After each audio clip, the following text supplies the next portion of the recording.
Bueno, buenas noches compañeras y compañeros, ¿cómo estás, Camilo? ¿Cómo estás, Rafa? ¿Cómo están, compañeros? Bien, bien, en un nuevo programa de Tribuna TV y en un contexto muy particular, ¿no? Porque se ha confirmado que ya hay más de 150.000 firmas recolectadas para el plebiscito sobre la seguridad social, en defensa de las jubilaciones más bajas, por el aumento de las jubilaciones más bajas, por los 60 años de edad de retiro y por la eliminación del sistema AFAP de las administradoras privadas de pensiones.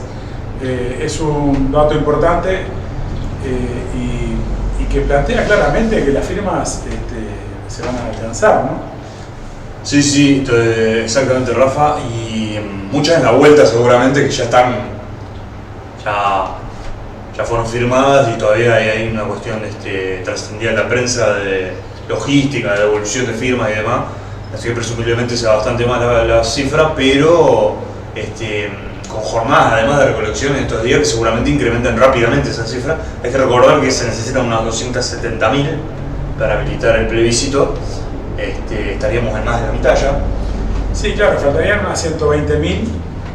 Como vos decís, algunas miles seguramente están por ahí. Bueno, hoy era una jornada donde había muchos puestos de recolección y en el Carnaval en particular es otro lugar donde se están recolectando muchas firmas, en muchos actos públicos, festivales, sí, y actuaciones artísticas se da también donde hay gran concentración de público y es evidente que las encuestas también reflejan esto, ¿no? Hace poco mencionábamos una encuesta de Factum, una encuestadora muy conocida, que establece que el 61% está dispuesto a firmar. Y hay otra parte que incluso por encima del 61% duda, no está en contra del todo. Quiere decir que es abrumadora la posición favorable a habilitar el plebiscito y la limitante fundamental ha estado más que nada en la presencia justamente de fuerzas militantes para llegarle a la gente con la papeleta, ¿no? Sí, en este sentido hay muchas limitaciones, hay sindicatos que no han entregado ni una firma, ¿no? Exacto, eso se trascendía que había por lo menos una decena de la propia mesa representativa del PCNT, ¿no? Que fue ayer, ¿verdad? Sí. Hoy no, Ayer 7, sí. Trascendía que había una decena así de sindicatos que no habían entregado una sola firma. Obviamente esto refleja también el debate que produjo el lanzamiento de la campaña, donde hubo una división de agua muy clara. Hubo declaraciones de dirigentes, connotados dirigentes del PCNT, diciendo que no iban a decir su posición, pero obviamente que alguien que no dice su posición es que no va a firmar. Y refleja la subordinación del Frente Amplio, ¿no? Exacto. Porque es decir, los principales dirigentes del Frente Amplio se han pronunciado en contra de firmar. La que ha firmado es Carolina Cose con el argumento de que esto va a habilitar una discusión, incluso manejando algo que es realmente peligroso, que es la idea de que una vez que las firmas sean entregadas al Parlamento, el Parlamento, la Asamblea General, pueda establecer otro texto constitucional que competiría con el impulsado por el PIT-CNT, con FUCON, por las organizaciones estudiantiles, y en este sentido obviamente puede ser una trampa, ¿no? Es decir, yo no lo creo muy viable, el planteamiento de COSE, no creo que nadie se ponga al frente de este planteamiento, pero ella está firmando con esta idea. Bueno, firmamos para que se habilite cuando llegue al Congreso, al Parlamento, perdón, estoy siguiendo las informaciones argentinas y me cambia el léxico, porque ellos hablan del Congreso. Cuando entra el Parlamento, la Asamblea General, el proyecto de reforma constitucional podría establecerse otro texto para someterlo también al plebiscito. Esto me parece importante colocarlo y bueno, también señalar que si bien en estos días, y algo podremos también mencionar en el curso del programa, se hizo la presentación, por ejemplo, de las candidaturas del Acuerdo de la Unidad Popular Frente a Trabajadores, en el cual participa el Partido de Trabajadores con la compañera Andrea Revuelta como candidata a la vicepresidencia. Tanto lo manifestado por Andrea en distintos lugares, como en general lo que viene diciendo el Partido de Trabajadores, el eje para nosotros hoy es la defensa y la solidaridad con el pueblo palestino y la lucha por el triunfo del plebiscito contra la estafa jubilatoria. Son los ejes para nosotros en esta campaña que es estratégica para el movimiento obrero y que plantea realmente conclusiones políticas muy importantes, además del objetivo concreto de impedir una estafa al pueblo trabajador a través del aumento de la retiro y la rebaja de las jubilaciones. También implica sacar conclusiones, porque ¿quién representa, quién expresa políticamente a esos miles de compañeros que están juntando firmas, a los 153.300 que ya firmaron, y que en realidad los grandes candidatos que están en pugna en estas elecciones de octubre no están defendiendo, están claramente en contra de este planteamiento? Por lo tanto, es una discusión que se debe abordar.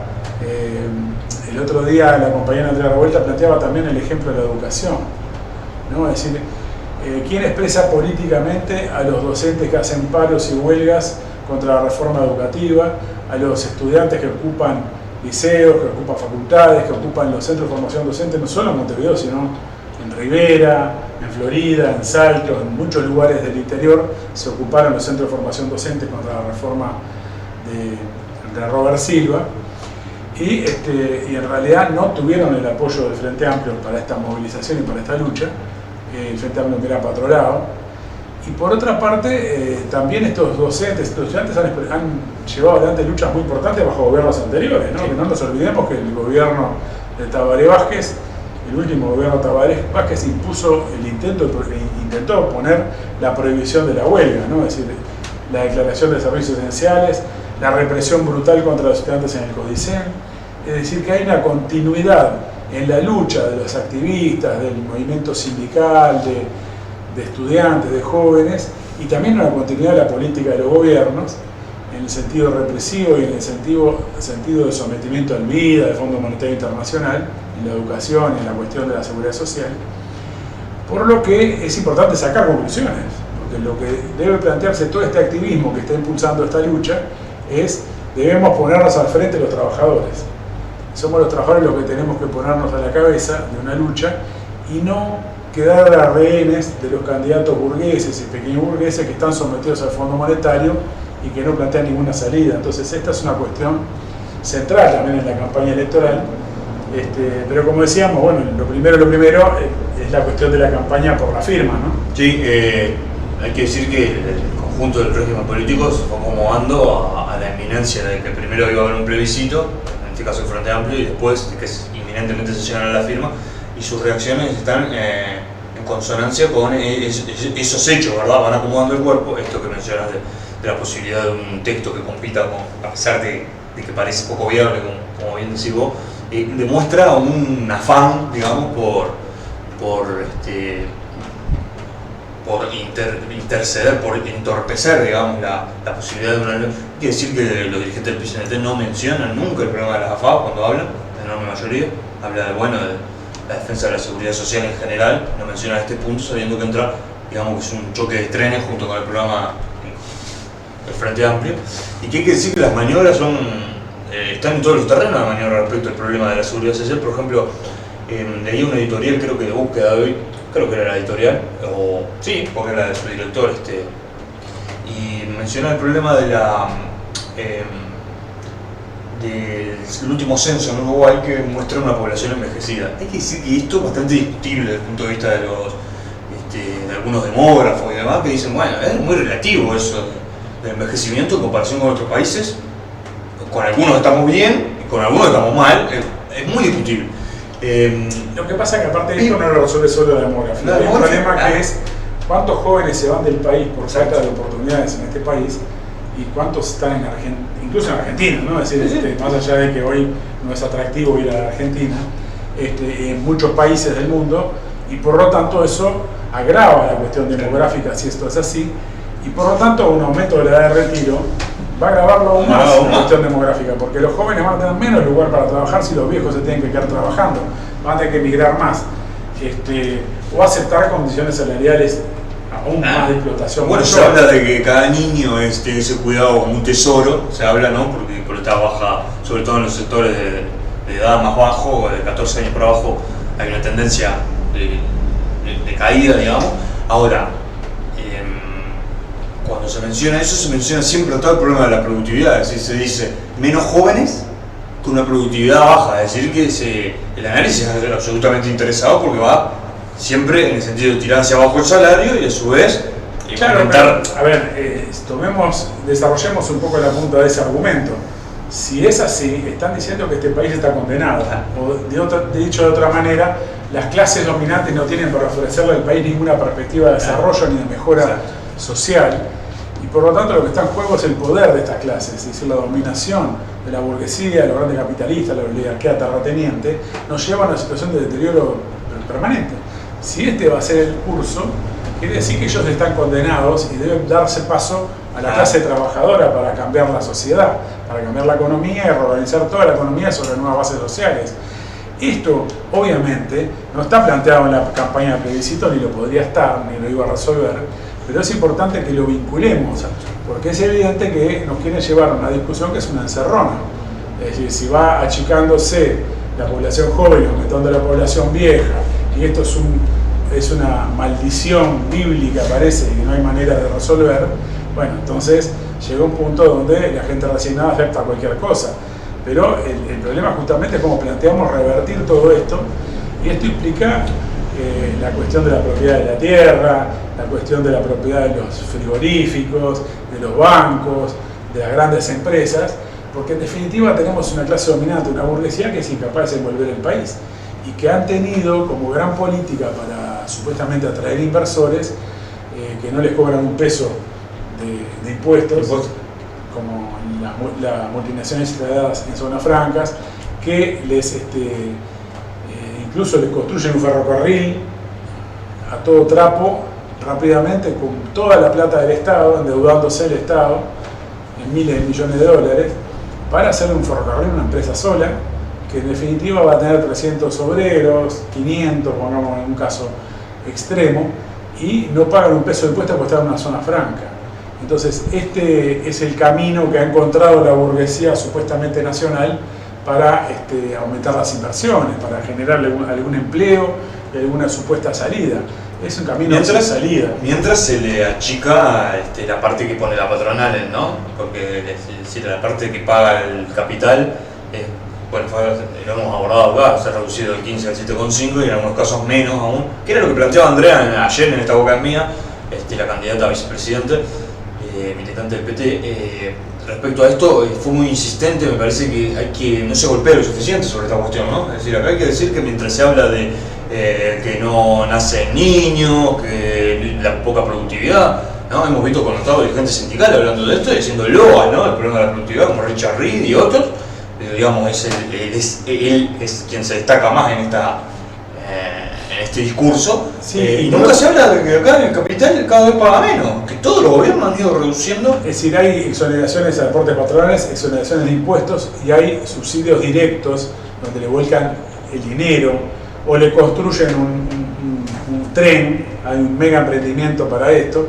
Entonces, evidentemente, el dinero no es que no esté, el dinero que se vuelca para esa finalidad, pero además aparece muy disfrazado todo esto, porque si hubiera un subsidio votado por el Parlamento es muy visible, esto lo dijo Andrea, creo, en algún lugar también, y sin embargo aparece una exoneración de aportes al PPS. Entonces el PPS aparece desfinanciado, aparece como que no tiene recursos, y en realidad es porque se los quitaron, fueron vaciándolo, y de esta manera lo van llevando a una crisis y diciendo que es necesaria una reforma jubilatoria atacando los montos que reciben los jubilados y aumentando la edad de retiro, por lo tanto achican los egresos del Banco de Previsión Social en vez de restablecer los ingresos que han ido deteriorando con toda esta política, tanto el gobierno de la derecha como el del Frente Amplio. Quiere decir que la última rebaja del aporte patronal fue del 12% al 7,5%, lo hizo el primer gobierno de Tabaré Vázquez.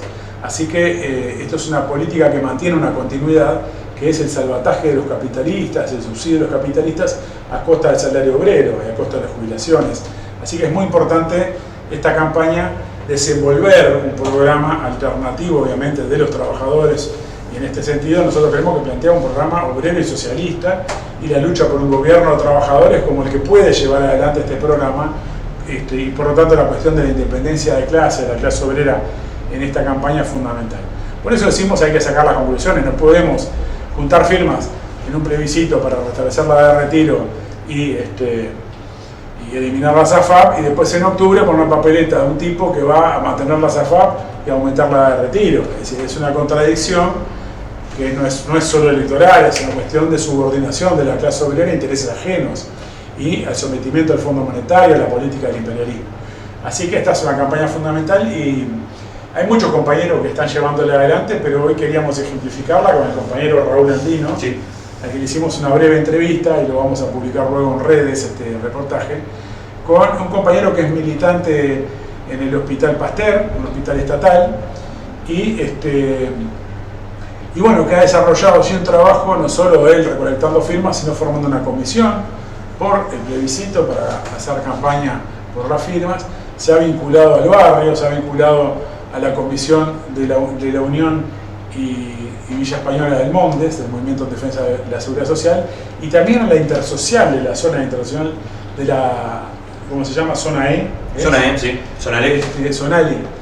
Que es la zona de la Unión, Villa Española y toda esa área, Maroña, esa área obrera, proletaria muy importante, y que van a hacer también una actividad para el 23 de febrero, ahora una marcha, ¿no? Sí, una movilización, todavía está por definirse detalles, hay una reunión importante, ahí lo menciona Raúl, pero realmente un trabajo que debería ser replicado, ¿no?, en otros lados, porque es algo que como partido hemos impulsado, además. La organización por abajo, las coordinadoras en los barrios, las instancias de organización. Hay una masa militante de compañeros, sí, hay una masa de compañeros espectaculares, muy grande, quiero decir, que está dispersa, ¿no? Está dispersa, está atomizada y de todas maneras busca abrirse paso, ¿no? Estas coordinaciones, esta confluencia en esta campaña debería replicarse en todos lados, ¿verdad? Generar, es decir, superar el problema de la firma, superar el problema de solamente poner la rúbrica, sino ser parte activa, movilizarse, hacer actos, festivales y demás. Tomar la calle, porque en definitiva es evidente que ya una gran parte de la población está a favor del plebiscito, esto lo reflejan las encuestas, lo repetimos, pero hay que hacerlo más visible en la calle. Entonces esto requiere más mesas para recolectar firmas, pero no nos podemos limitar a la campaña de firmas. Tenemos que hacer una movilización que empiece a generar en la clase obrera, bueno, que se vea unida, que se vea fuerte, que vuelva a tener confianza en sus propias fuerzas, porque además hay una cuestión de qué pasa después. Las firmas van a estar, el plebiscito se puede ganar, o no. En cualquiera de los dos casos, si se gana o no, la lucha de la clase obrera es la clave, porque para hacer cumplir un plebiscito de este tipo se va a requerir mucha movilización y mucha lucha para evitar las trampas del Estado capitalista, bajo la forma progresista o derechista van a aparecer. Así que es muy importante poner en pie a la clase obrera independiente, con independencia política, frente a esos gobiernos futuros, y que se prepare para una gran lucha, que en definitiva va a plantear la cuestión de tomar las calles y de preparar la huelga general. Exactamente. Vamos con el compañero Raúl Andino para no aburrir más. Bueno, estamos con el compañero Raúl Andino, militante del Partido de los Trabajadores, la Federación de Funcionarios de Salud Pública, la Comisión Interna del Hospital Pasteur. Raúl en esta ocasión nos viene a comentar la campaña que viene desarrollando la comisión, el sindicato del Hospital Pasteur, en torno a la recolección de firmas por el plebiscito, que están anunciadas una serie de iniciativas muy importantes que hemos visto por redes y demás. Raúl nos va a comentar un poco en qué está la cosa. Raúl, ¿cómo viene llevando la campaña la comisión interna y los trabajadores del Pasteur en esta etapa de la recolección de firmas? Bueno, nosotros venimos desarrollando la actividad hace cerca de 2 meses y medio más o menos. Compañeros del turno de la noche que nos fuimos vinculando con todo lo que estaba pasando con el tema de la recolección de firmas del plebiscito.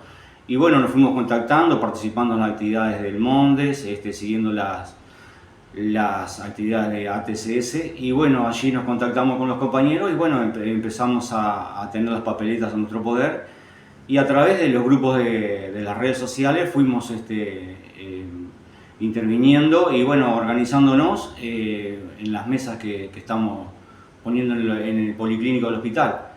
Tenemos que tener en cuenta que es un hospital que es muy transitado, ¿viste? Hay cerca de 1000 usuarios que lo transitan por día entre policlínica y farmacia.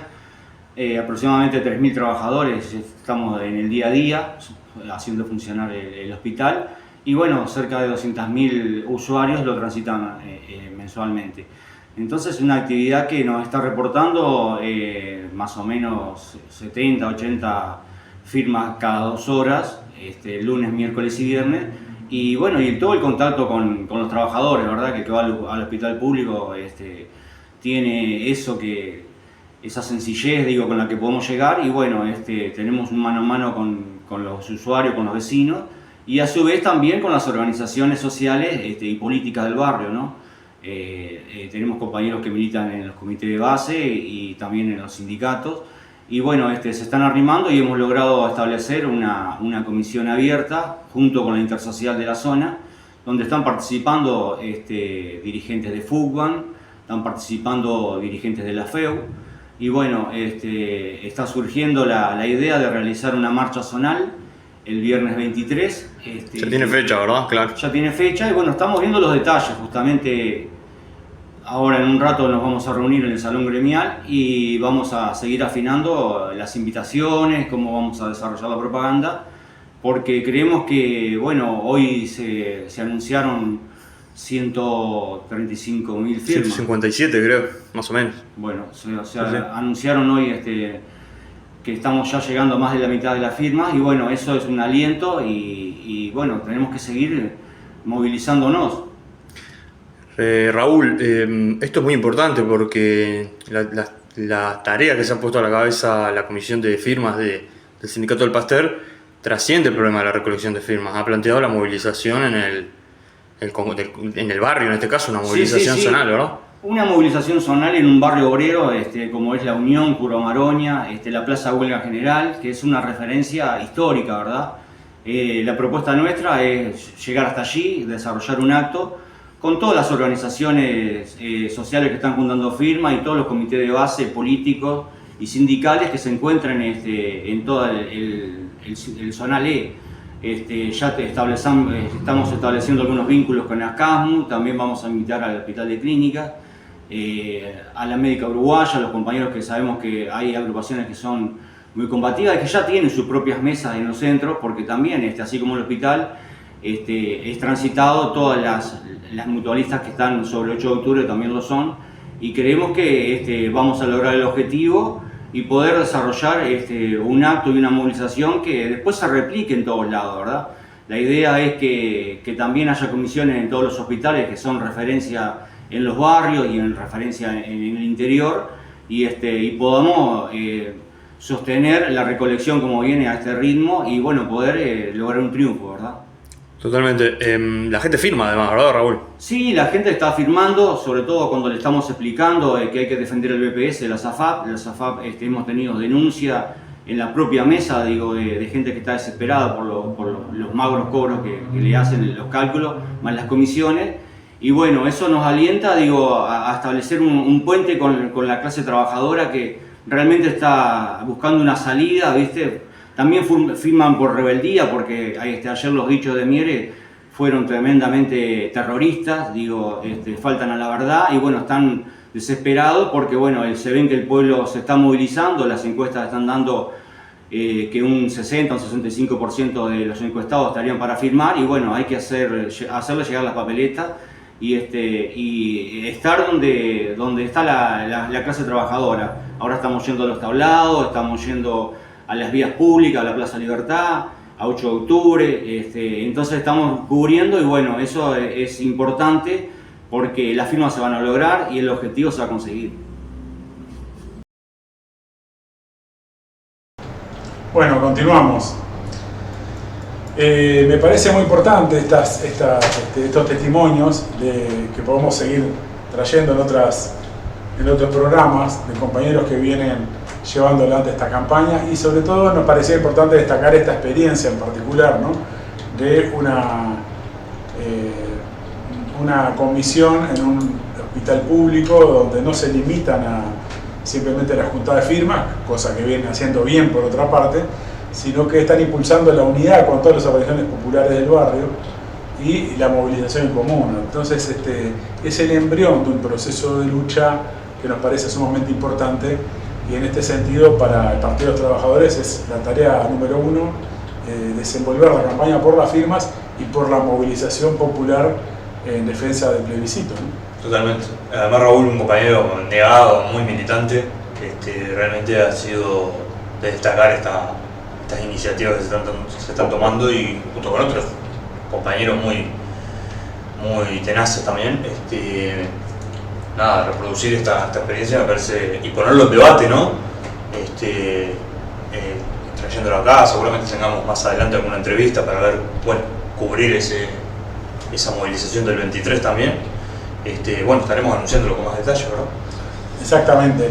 Bueno, tenemos más temas de la situación política, ¿no? Sí, digamos que uno de los temas que se están debatiendo hoy más es la presencia del Comando Sur en Uruguay, ¿verdad? Que la general, la jefa de hay que decir que este comando es uno de los 10 comandos que tiene Estados Unidos a nivel desplegado, a nivel internacional.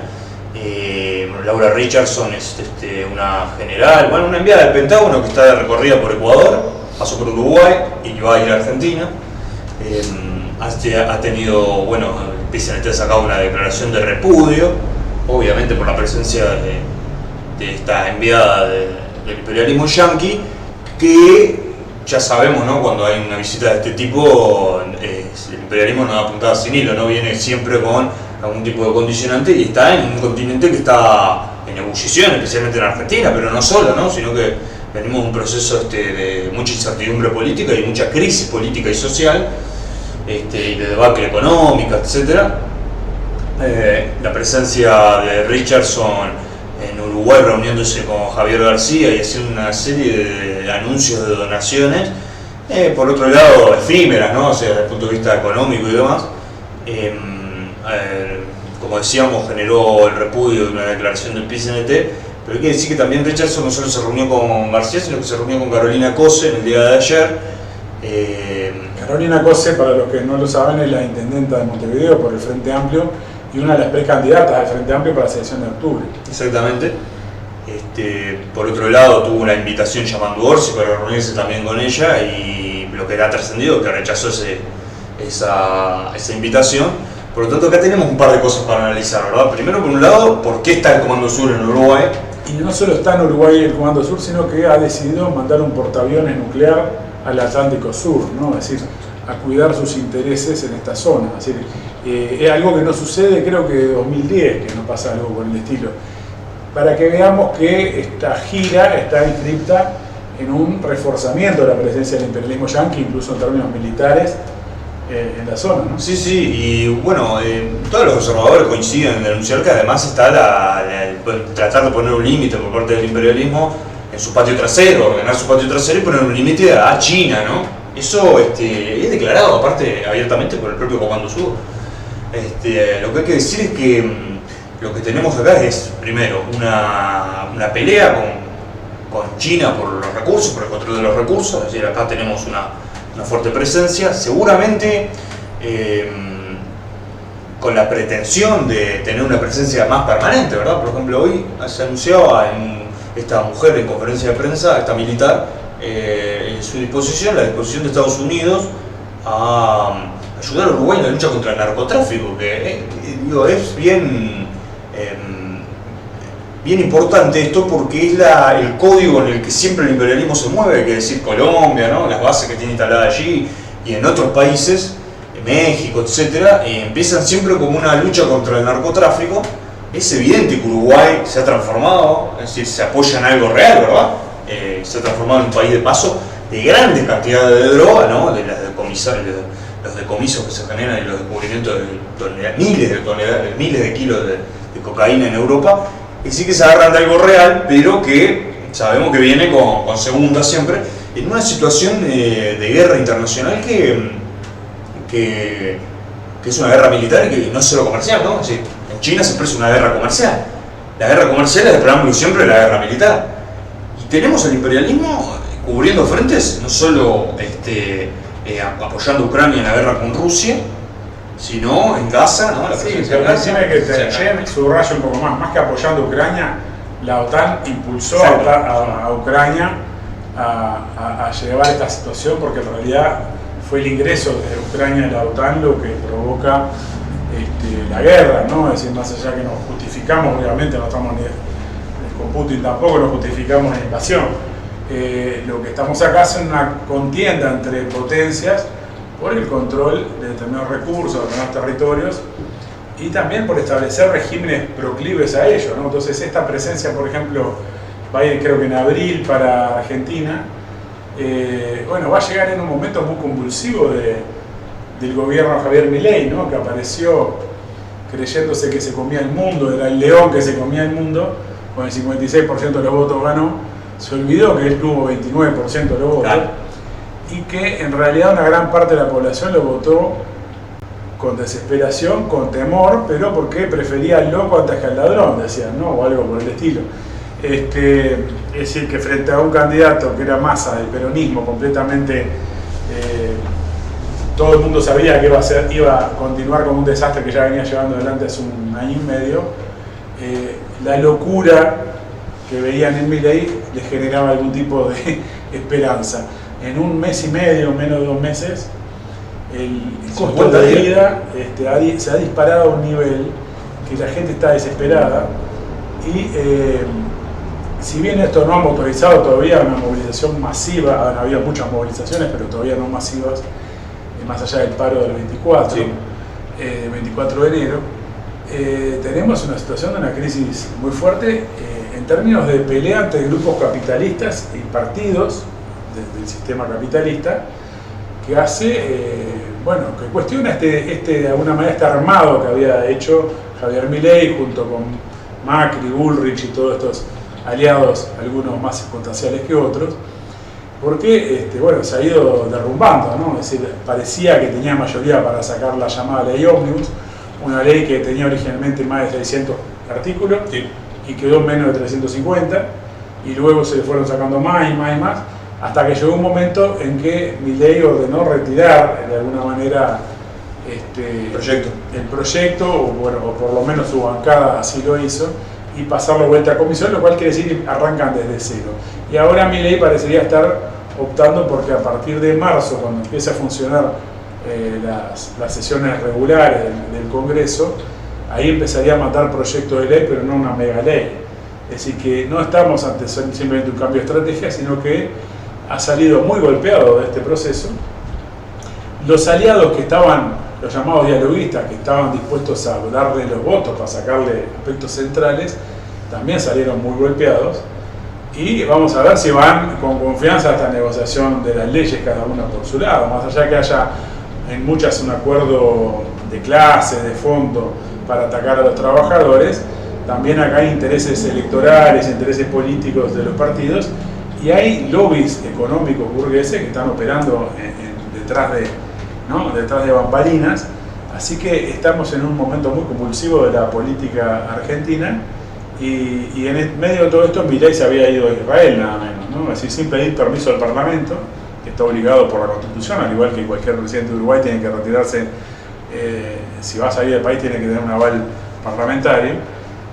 No pidió permiso, se fue a Israel, y lo que era una manifestación de apoyo al genocidio del gobierno sionista en Palestina, ¿no? exactamente, en ese marco convulsivo de Argentina y bueno, y venimos de América Latina, viene de una serie de levantamientos y demás, así que el problema es la presencia del Comando Sur no es menor, y además hay que decir que en Uruguay en particular no es el fenómeno no es la situación que está en Argentina, y a nivel de estabilidad político, ¿verdad? Bueno, esto de que se generan todo, esto de jactarse de que acá la línea internacional del país no es determinada por el gobierno de turno, sino que viene históricamente desde Valle. Bueno, eso es parte de lo que se jactan, que es muy relativo. Yo quiero decir, también revela el alineamiento del gobierno pasado del Frente Amplio con Estados Unidos, que no puede ser ocultado, y por eso no debe sorprender esta reunión de Carolina Cose, ¿no? Que es la candidata del Partido Comunista y del Partido Socialista, y por tanto los observadores han señalado la contradicción entre la declaración del PIT-CNT, ¿verdad? Y se le han preguntado directamente a Carolina Cose por cómo veía que por un lado el PIT-CNT rechazara la presencia de Laura Richardson y dijera que la clase obrera no le da la bienvenida, en una declaración correcta obviamente. Y Carolina Cose dice, bueno, el PIT-CNT es el PIT-CNT y yo soy yo, básicamente lo dice en esos términos. Bueno, está bueno porque la discusión era Carolina Cose la candidata del PIT-CNT. Está claro que Carolina Cose no es la candidata del PIT-CNT, aunque la mayoría de los dirigentes del PIT-CNT votan a Carolina Cose. Exacto. Y les importa 3 pepinos que Carolina Cose se reúna con el Comando Sur, que ellos dicen que repudian, ¿no? Es decir, acá hay un tema del seguidismo de los dirigentes burocráticos de la central sindical, en su mayoría, a la fuerza de Frente Amplio, y por lo tanto están dispuestos a dejar por el camino muchas cosas en función de que el Frente Amplio llegue al gobierno, y vaya al gobierno a la mano de los Orsi o los Carolina Cose. Es decir, Orsi, el que fue de visita a Israel en septiembre, Carolina Cose, la que se reúne con la Embajada de Israel. Exacto. Y con Laura Richardson, la jefa del Comando Sur del Pentágono. Entonces tenemos unas candidaturas en el centro izquierda que son claramente proimperialistas. No se ha visto al Frente Amplio convocar una sola acción por el cese al fuego en Palestina. Exacto. Vamos a decir que no quisiera participar en las marchas, que algunas fueron convocadas incluso por el PIT-CNT, porque no quiere pegarse a elementos muy radicales. En realidad no convoca nada, pero aparte no ha convocado al ministro Paganini de Relaciones Exteriores, que en 2 ocasiones el gobierno votó en contra del cese al fuego en las Naciones Unidas, o se abstuvo, que es lo mismo, y el ministro Paganini, que declaró que no hay ningún genocidio. Exacto. Es decir, que avala la política del Estado israelí con un cinismo despampanante. Y esto no ha meritado que el Frente Amplio lo convoque a una interpelación. Quiere decir que por encima de palabras sensibles están siendo cómplices de la política del gobierno en la cuestión del Medio Oriente, del aplastamiento y el genocidio del pueblo palestino. Y en esta cuestión que es central, que es la presencia militar yanqui en el patio trasero de los yanquis justamente en América Latina, también es central, porque no hay que olvidarse que también en el tema Ucrania, el Frente Amplio se colocó en una posición pro-OTAN cuando hizo simplemente un repudio a la invasión de Putin y no denunció la política de la OTAN. Es el hilo conductor, digamos, de toda esta política pro subordinación al imperialismo, ¿verdad? Y hay que decir que además que la presencia de Laura Richardson en Uruguay no es solamente un problema es asegurar el realineamiento permanente de Uruguay detrás del imperialismo yanqui en un momento en el que en algún momento la calle Pou coqueteó con un TLC o hizo, ¿no?, eje de su política exterior un TLC inalcanzable, parte de su fantasía, digamos, con China, e incluso en su momento hasta críticas a Biden, a Trump, bueno, al régimen, al imperialismo yanqui. Digo, bueno, China me compra, no, que es, digamos, parte de la diplomacia china también, la forma de penetrar y demás, en una región donde tuvo una pelea por el litio, ¿verdad? Esto del triángulo del litio que aparece, ¿no? Chile, Bolivia, Argentina, y de energía. Donde China lidera en el plano mundial justamente la producción de litio y de baterías para los autos eléctricos y para otra cantidad de artefactos que requieren baterías de litio.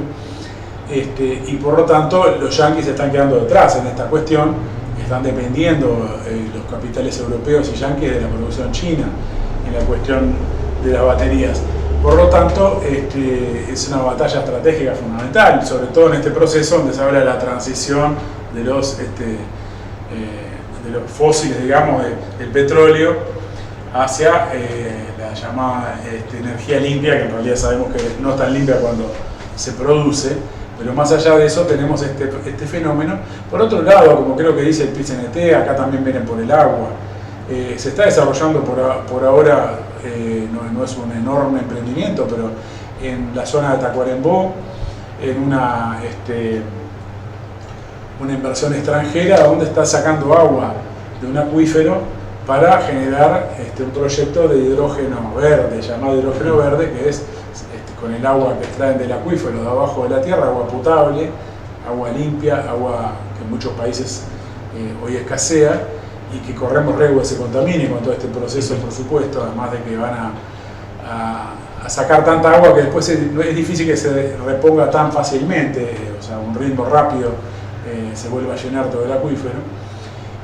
Entonces tenemos un proceso en este sentido depredador del ambiente y que bueno, se inscribe también en la lucha en el plano internacional, donde la cuestión ambiental, mientras es permanentemente falseada, no se cumplen los acuerdos a nivel internacional entre los países sobre la producción menos contaminante, a la vez se usa como un medio de presión en la lucha comercial entre potencias, el hecho de quién contamina más, quién contamina menos, quién produce más o menos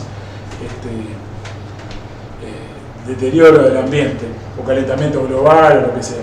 Así que tenemos en este terreno, también hasta en el terreno ambiental, un proceso de lucha económica y comercial, y también el control de los recursos para generar esa energía, ¿no?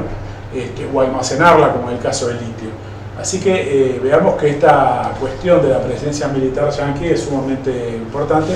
Esta señora, la jefa del Comando Sur, Laura Richardson, tiene videos, hay videos en internet donde muy descarnadamente, impúdicamente dice: venimos por el litio, ¿no? Queremos que estos recursos sean de Estados Unidos y no de China. Por otra parte, acá hay un fenómeno que vos mencionabas recién, que es interesante subrayar: la contradicción de estas burguesías criollas y la oligarquía terrateniente de América Latina, que le vende soja, carne y otros productos a China, minerales, etcétera, y que incluso intenta reforzar el acercamiento comercial. Eso lo intentó la calle Pou, y a la vez se busca alinear con el imperialismo yanqui, porque tampoco ofrece mucha salida desde el punto de vista económico, en realidad no ofrece prácticamente nada. Entonces está sentada en una situación de una contradicción muy fuerte entre lo que sucede en los negocios y lo que sucede en la política mundial. Esto la calle Pou lo expresa como nadie, porque él criticó mucho a Biden y a la política de Estados Unidos hacia América Latina, como que los ninguneaba, como que no le daba atención, y ahora aparece esta presencia militar yanqui en medio de que prácticamente durante todo su mandato el esfuerzo de la calle fue llegar a un TLC con China, ¿no? Y fantaseó con que se estaba acercando. Y ahora asume un Milei que se alinea fuertemente con los yanquis, con Israel, etcétera, y contra China, ¿no? En una jugada que le está saliendo mal, por otra parte, ¿no? Es decir, porque por otra parte el campo, los oligarcas argentinos, si le llega a cortar el chorro de los negocios con China, lo matan. Más que en un helicóptero, lo van a tirar en un cohete al espacio.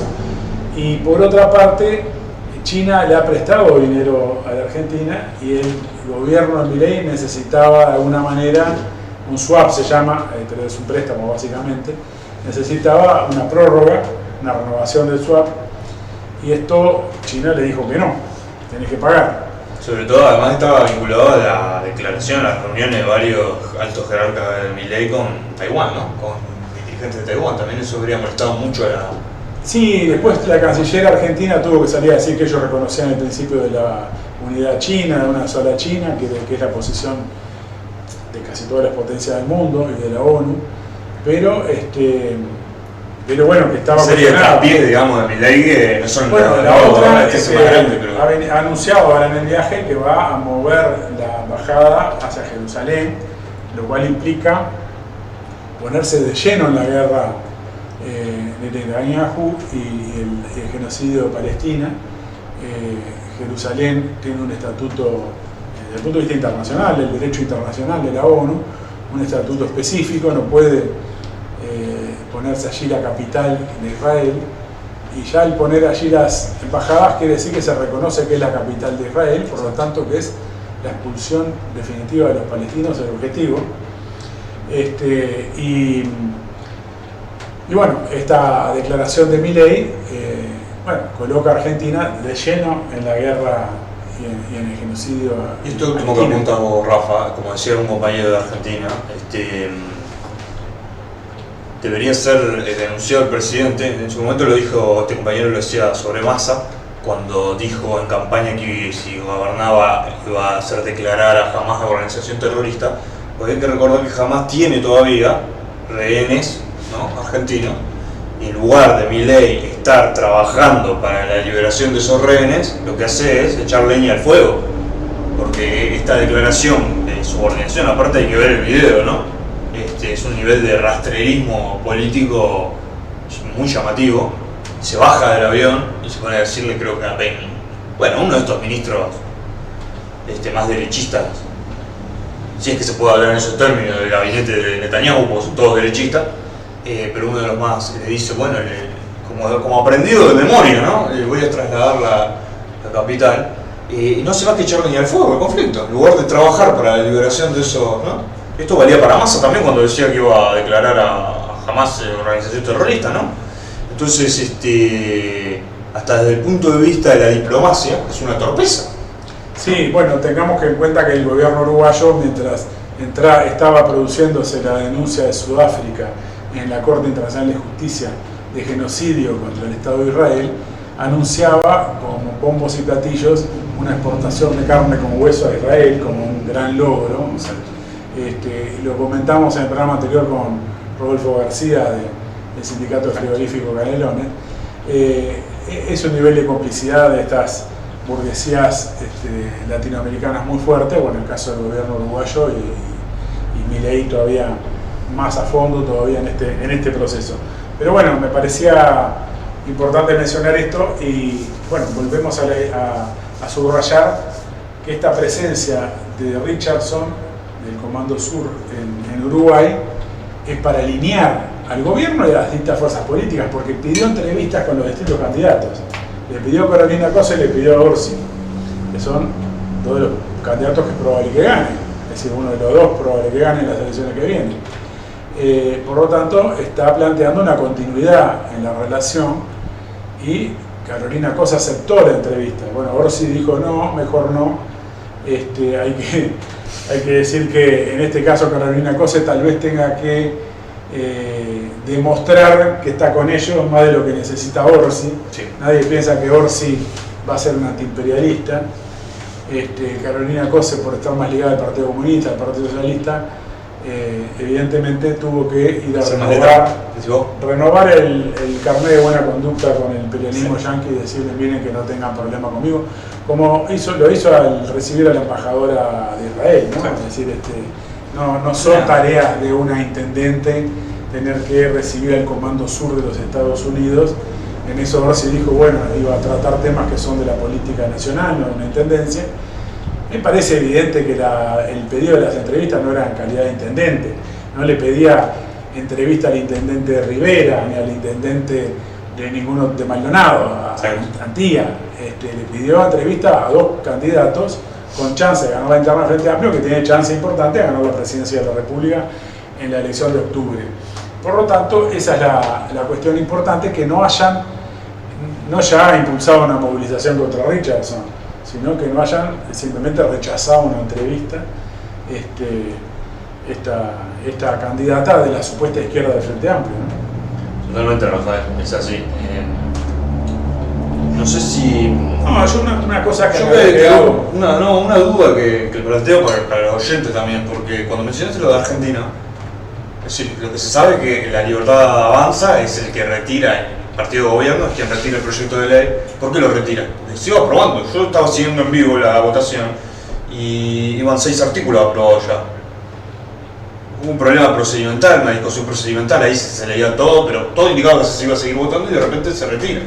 Sí, bueno, esto creo que es lo que los oyentes, muchos deben haber pasado como a mí y digo, bueno, ¿cuál es? No, lo que pasa es que había, mientras votaban, creo que el artículo, yo no conozco la ley mínimamente como para poder comentarlo, pero se votaba creo que el artículo 1 y no se votaban otros que eran esenciales para la delegación de poderes, sobre todo al presidente de la República. Entonces ya habían tenido que sacar la norma fiscal, el capítulo de privatizaciones se sabía que no iban a llegar a votar. Entonces alguien le dijo, alguno de los aliados le dijo a la bancada de Milei, al jefe de la bancada, mirá que están saliendo otros artículos, pero no te va a salir la cuestión de las privatizaciones. Por lo tanto, ahí es que el gobierno dice, o la bancada de la Libertad Avanza dice, retiramos todo. Porque ¿qué pasa? Ya se le había caído el plan fiscal, se le caían las privatizaciones. Todo lo que querían mostrar al Fondo Monetario como garantía de que podían pagar la deuda, que el fondo se la renovó, el plan económico de Massa, el FMI, y por lo tanto los fondos para eso, y por lo tanto le iba bicicleteando la deuda. Bueno, eso se cae, o se va a terminar cayendo, todavía no se cayó, porque si no tienen plan fiscal y no tienen ni siquiera la promesa de poder privatizar, porque no se sabe... El tema clave era el energético, ¿no? El tema de las privatizaciones, ahí aparece como un botín, digamos. Hay muchos grupos, hay grupos hasta financieros para quedarse con el Banco Nación, el Banco Provincia, el apetito y la bolsa de los grupos económicos va por todos lados. Claro. Porque es bueno apropiarse de empresas que dan ganancias y que por lo tanto, en vez de tenerla como deuda, pues le van a pagar con deuda las empresas, no la van a pagar con dinero contante y sonante. Por lo tanto compran una deuda muy devaluada, una deuda desvalorizada, barata, y el gobierno la va a reconocer por el 100% del valor. Eso fue lo que siempre se hizo con lo que llamó la capitalización de la deuda externa. Y es eso, vos comprás una deuda que está valiendo, no sé cuánto está la Argentina ahora, pero vamos a poner generosamente un 50%, y entonces un bono que dice $100, vos lo comprás por 50, y con eso vas y compras una empresa como si tuviera $100. Se obtiene una enorme ganancia de entrada, además de que al tener la propiedad de esas empresas empezás a poder obtener un dividendo por la ganancia de la empresa. Exacto. Y es más seguro que el pago de un interés de un gobierno que está prácticamente en default. Entonces esta cuestión de la deuda externa y del acuerdo con el fondo está en jaque ahora. Por eso el gobierno decía, no puedo ir a una derrota, tengo que retirar la ley y opto por otro camino. Pero el otro camino le da más dificultades, porque en vez de una ley enorme que en principio se la votaron toda en general y tenía que negociar algunos artículos, ahora va a tener que negociar, no sé, 30 leyes. Y eso es un proceso mucho más complejo. 30 leyes después de 50 días, además, ¿no? Además de que, bueno, ahora van 50, pero si esto arranca en marzo, el proceso de deterioro de las condiciones de vida populares se va a profundizar. Por lo tanto, si bien esta caída de la ley de Milei, que ahora le dicen ni ley tiene, Ingenio popular. Bueno, si cayó la ley no fue por una gran huelga general ni un movimiento en las calles masivo que echara por tierra todo, pero sí se dio un fenómeno que es el siguiente, o sea, se cae por discrepancias y choques en el seno de la propia burguesía y los partidos burgueses. Pero sí se dio dos fenómenos muy importantes que me parece que es que la gente salió igual a la calle pese a la represión. La represión fue muy dura, disparos nuevamente hacia los ojos de parte de los no sé cómo se llama, las fuerzas policiales Gendarmería, ¿no? Gendarmería, creo. Y pese a eso la gente sale, se empiezan a organizar asambleas en algunos barrios. Desafío el protocolo Burri permanentemente, ¿no? Claro, y organización por abajo, de autoconvocatoria. Esos son elementos muy importantes. Lo otro es que existe un repudio enorme a lo que fue la represión. Sí. Entonces, este gobierno, ya incluso hasta denuncias a nivel internacional y nacional contra el protocolo de Burri y contra la represión, hay que ver cuánto puede aguantar este gobierno de esa situación, y donde no repriman así, la próxima vez la gente sale mucho más masivamente. Otro elemento que me pareció interesante es que hay una mujer de la Libertad Avanza, una legisladora, que lanza un proyecto para derogar el derecho al aborto. Y el gobierno enseguida se desmarca. Sí. Dice, esto es un proyecto legislativo de una parlamentaria. De iniciativa no es, individual. No dijo individual, pero una iniciativa parlamentaria. No es un proyecto de ley de interés del gobierno. No lo impulsamos nosotros, no lo mandamos nosotros. Es lo que mandaron, le salieron todos horribles. Esto no es menor, porque de alguna manera está manifestando un temor a que irrumpan en la calle cientos de miles de mujeres que motorizaron la lucha por el aborto y por los derechos de la mujer. Entonces, esta vacilación, habrá que ver qué pasa, no estoy diciendo que no haya que salir a la calle a defender los derechos de la mujer, hay que salir con todo, pero esta vacilación de gobierno muestra que hasta cierto punto no se anima a lanzarse a fondo en este terreno. Por otro lado, generar en un contexto de hambruna ya, ¿no? De carestía, etcétera, no resolviste ningún tema económico y largás esto como eje central, vas a generar una respuesta al movimiento Mujeres Monumental que se va a sumar al tema del deterioro de las condiciones de vida populares. ¿Y quién va a defender que este es un tema central para sobrevivir hoy? Es decir, está complicado para el gobierno esto. Todo tiene pinta para que ese proyecto de ley vaya a las sesiones ordinarias y medio se encajone por un tiempo, porque si no resuelven cuestiones económicas importantes, les va a estallar la crisis en la cara, ¿no? Entonces, este es el fenómeno que tenemos de la crisis argentina, que se inscribe en la crisis latinoamericana y mundial, ¿no? Porque, para tener una idea, ¿no? Es decir, lo de Argentina es asombroso, ¿no? Es decir, asciende a la presidencia un tipo que hace 2 años nadie pensaba que podía ser candidato a presidente, o si lo era, que podía llegar a ganar. Hace 4 años no era ni diputado, creo. No tiene gobernador, no tiene partido prácticamente. Claro. Y asciende al gobierno. Pero este fenómeno es un fenómeno que se repite en otros países. En Ecuador, Noboa, que ascendió, también era alguien que tiene que venir a completar el mandato del presidente anterior que cayó. Que quiso hacer una maniobra y terminó cayendo, y que venía en un proceso de deterioro, en un país que ya ha tenido golpes, levantamientos y procesos de lucha muy importantes, y que ahora está tomado por las bandas de narcotraficantes y lanzó al ejército a las calles a combatir. Entonces es otro ejemplo de descomposición del Estado y de los gobiernos, de los regímenes. En Bolivia, que ha pasado por golpes de derecha y levantamiento contra el golpe, caían los golpistas están presos ahora, algunos de ellos, como Añez, que era la presidenta, y ahora hay una crisis en el seno del MAS, del movimiento socialismo, entre el presidente actual, que es Arce, y Evo Morales, que están pugnando y con movilizaciones y cortes de ruta.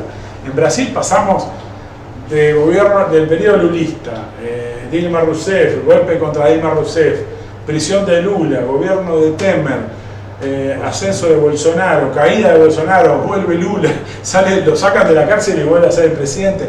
Es una cosa descabellada. Chile, levantamiento popular en 2019, cae Piñera, no cae por levantamiento directamente, pero se desmorona el régimen derechista y los partidos que lo sostenían.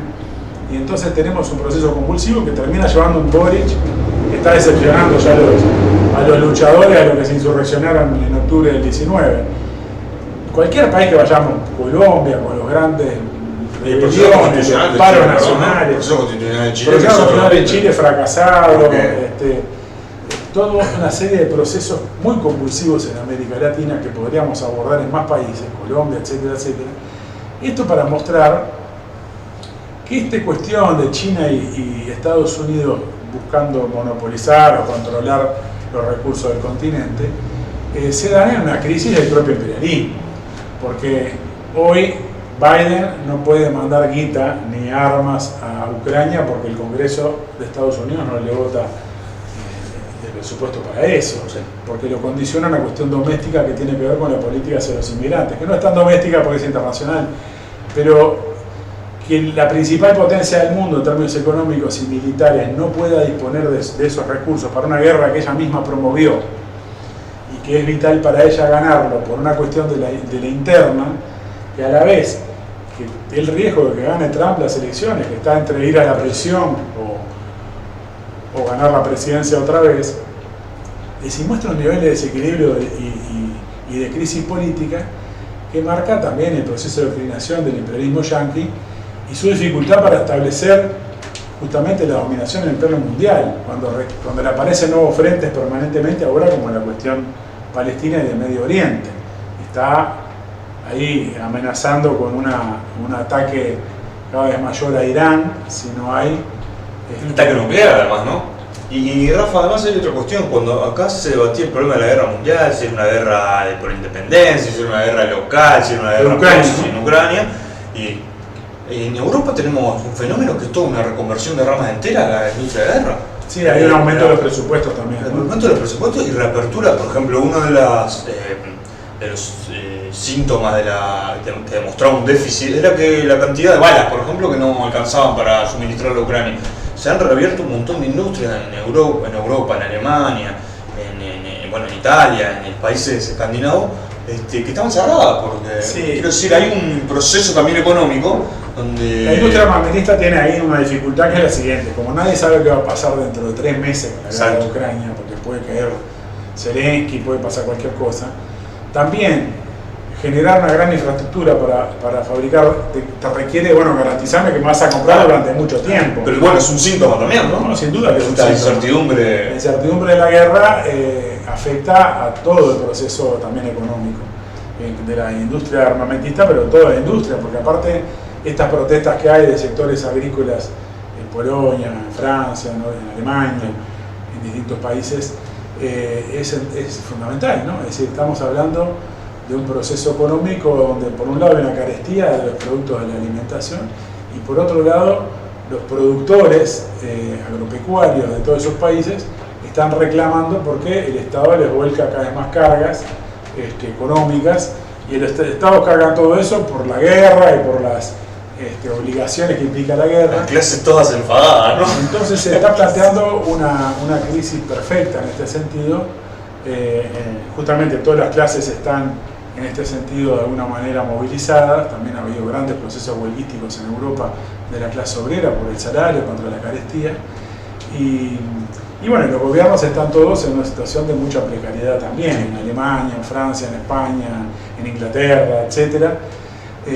Lo cual plantea, bueno, los mismos límites que mencionábamos antes para la acción del imperialismo yanqui para los gobiernos también de Europa. Es un cuadro convulsivo internacional y tenemos que visualizar lo de Uruguay en ese contexto, porque Uruguay parece una penillanura levemente ondulada, donde apenas corre un poco de viento y que por lo tanto no pasa nada. Más o menos se sabe que el próximo presidente va a ser Delgado Borsi, o Cose o Laura Raffo, probablemente los dos primeros, Delgado Borsi, y casi que más seguro que gane Borsi. La gente dice, bueno, en Estados Unidos vos no sabés quién va a ser el próximo presidente, Milei no sabés si va a durar hasta fin de año, es decir, frente al proceso convulsivo internacional parece una situación casi que ideal. Claro, pastoril, ¿no? Es una tranquilidad pastoril. La realidad es que estamos en un país profundamente estancado desde el punto de vista económico, no crece el Producto Bruto, está incluso el Producto Bruto cayendo, estancado, en un contexto en que hubo una mega obra como la de UPM y que está terminando. Entonces, en realidad eso infló, lo mismo que la inversión estatal muy fuerte con el endeudamiento público en el ferrocarril y en la infraestructura, infló en las inversiones, pero eso también decae ahora. Es decir, y las salidas que se apuestan, el acuerdo con China, el acuerdo del Transpacífico, el acuerdo de acá de allá, como supuesta salida de venta comercial de la Unión Europea, están todas cuestionadas, no tienen viabilidad ninguna. La burguesía, la clase dominante, como decíamos hoy más temprano, no tiene perspectiva alguna para el desenvolvimiento del país. Y por eso la clase obrera no puede atar su futuro, el futuro de las próximas generaciones, al carro de una clase social en decadencia que no tiene planteamiento de salida alguna. Y que replantean debates, vuelve a colocar ahora que vamos al periodo también electoral, a replantear una serie de debates que son muy importantes, ¿no? El tema de la deuda, el tema de estar atado a eso, ¿no? O cuando vamos a los programas, por ejemplo, ahora que tienen los compañeros de la Unidad Popular Frente de Trabajadores, van a un programa y le preguntan, bueno, ¿cuál es su programa de gobierno, ¿no? ¿Cuál es su línea exterior? ¿Dónde triunfó su modelo? Lo que hay que recalcar es que el capitalismo está en crisis en todos lados, los mercados se cierran, los mercados se achican y a su vez quizás la expresión mayor de esta es Trump, ¿no? Que cuando fue presidente y él puede volver a hacerlo, se cerró. No, acá no hay ninguna globalización, ningún intercambio, acá lo que hay es yo voy a proteger lo mío, como dicen los productores rurales franceses y alemanes, que tienen, por otro lado es un piquetero además, ¿no? Esto es interesante, y que lo reivindica hasta Silva acá, la Silva, nunca me acuerdo. Bueno, porque es un poco como un solo Uruguay de Francia, ¿no? Pero quiero decir, cómo se cruzan, ¿no? Me parece que este problema es decir, tener un planteo programático, tener un planteo de salida y el problema de la construcción de una vanguardia también, ¿no? Es decir, este problema del debate de la seguridad social, de la deuda, de la SAFAP, no es un problema del plebiscito solamente, no es un problema de una reivindicación aislada en una plataforma electoral, sino que plantea, el desarrollo también de un partido, el desarrollo de la vanguardia, ¿no? Sin duda, incluso lo que vos decías marca la perspectiva internacionalista de esta lucha, porque obviamente uno no puede generar una Arcadia aislada, feliz, en un contexto de un mundo que se descompone y hay cada vez más procesos de guerra, de descomposición social y económica. Aún si uno lograra una salida obrera, socialista en el marco nacional, se plantea la cuestión de la internacional, la cuestión de la unidad internacional de la clase obrera, por ejemplo, para desarrollar la lucha contra la guerra en Ucrania, para desarrollar la lucha en apoyo a la rebelión del pueblo palestino, contra el genocidio. Es decir, que esta es una tarea que es importante subrayar. Y bueno, como se nos ha hecho un poco extenso, yo simplemente decir que los temas del lanzamiento de la campaña electoral propiamente lo vamos a envolver en otros programas. Sí se hizo la presentación de los candidatos para las elecciones internas de junio, que por obligación legal todos los partidos la tienen que hacer, y por lo tanto estos van a ser los candidatos que se coloquen. Pero hoy queremos reforzar la idea de que es necesario impulsar la campaña por las firmas y por el triunfo del plebiscito, y esto requiere lanzar más mesas, más puerta a puerta recorriendo firmas y más movilizaciones como la que encaran los compañeros del Hospital Pasteur, de la Comisión de la Unión Villa Española, del Zonal E, de la Intersocial y de todos los que se suman a esa movida que nos parece muy importante el próximo 23 de febrero. Los compañeros estaban reuniendo en este momento, así que no sabemos qué han decidido en cuanto a la parte instrumental, práctica de esa movilización, pero estaría bueno que fuéramos compañeros de distintas zonas a apoyar y a darle un gran revuelo a esa movilización que tiene que llamar la atención y que ser un elemento de llamado a la movilización de la clase obrera. Y bueno, que la clase obrera se ponga al frente de la lucha, se ponga a la cabeza de una transformación económica y social, requiere también luchar por un gobierno de trabajadores, y en ese sentido irá la campaña del PT en las elecciones internas y en las elecciones nacionales. Exactamente. Bueno, vamos a dejar por acá y nos vemos el jueves que viene. Nos vemos el jueves que viene, exactamente. Vamos.